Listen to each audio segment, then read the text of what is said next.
Bíblia Sagrada na versão Nova Tradução na linguagem de hoje. 1 Coríntios capítulo 12. Os dons do Espírito Santo. Meus irmãos, quero que vocês saibam a verdade a respeito dos dons que o Espírito Santo dá. Vocês sabem que, quando ainda eram pagãos, vocês eram desviados de várias maneiras para a adoração dos ídolos, os quais não têm vida.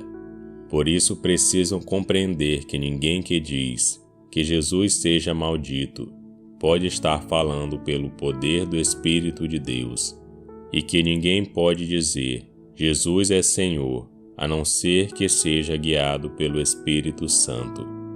Existem tipos diferentes de dons espirituais, mas é um só e o mesmo Espírito quem dá esses dons. Existem maneiras diferentes de servir, mas o Senhor que servimos é o mesmo.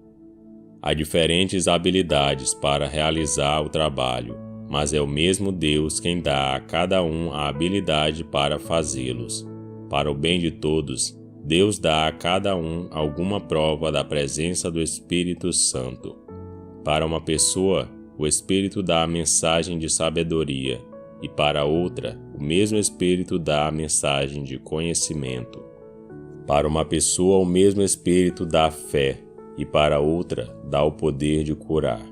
Uma pessoa recebe do Espírito o poder para fazer milagres, e outra recebe o dom de anunciar a mensagem de Deus.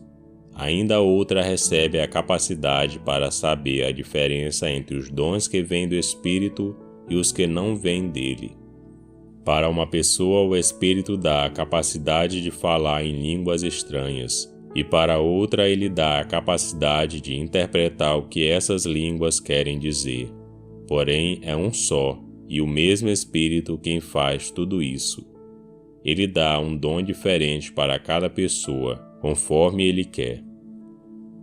Um corpo e muitas partes. Cristo é como um corpo, o qual tem muitas partes, e todas as partes, mesmo sendo muitas, formam um só corpo. Assim também, todos nós, judeus e não judeus, escravos e livres, fomos batizados pelo mesmo Espírito para formar um só corpo, e a todos nós foi dado de beber do mesmo Espírito. Pois o corpo não é feito de uma só parte, mas de muitas. Se o pé disser, já que não sou mão, não sou do corpo, nem por isso deixa de ser do corpo. Se o ouvido disser, já que não sou olho, não sou do corpo, nem por isso deixa de ser do corpo. Se o corpo todo fosse olho, como poderíamos ouvir? E se o corpo todo fosse ouvido, como poderíamos cheirar? Assim Deus colocou cada parte diferente do corpo conforme Ele quis. Se o corpo todo fosse uma parte só, não existiria corpo. De fato, existem muitas partes, mas um só corpo. Portanto, o olho não pode dizer para a mão, eu não preciso de você, e a cabeça não pode dizer para os pés, não preciso de vocês.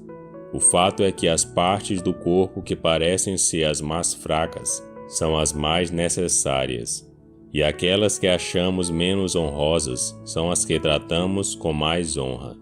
E as partes que parecem ser feias recebem um cuidado especial, que as outras mais bonitas não precisam. Foi assim que Deus fez o corpo, dando mais honra às partes menos honrosas. Desse modo não existe divisão no corpo, mas todas as suas partes têm o mesmo interesse umas pelas outras. Se uma parte do corpo sofre, todas as outras sofrem com ela. Se uma é elogiada, todas as outras se alegram com ela. Pois bem, vocês são o corpo de Cristo, e cada um é uma parte desse corpo. Na igreja, Deus pôs tudo no lugar certo. Em primeiro lugar, os apóstolos, em segundo, os profetas, e em terceiro, os mestres.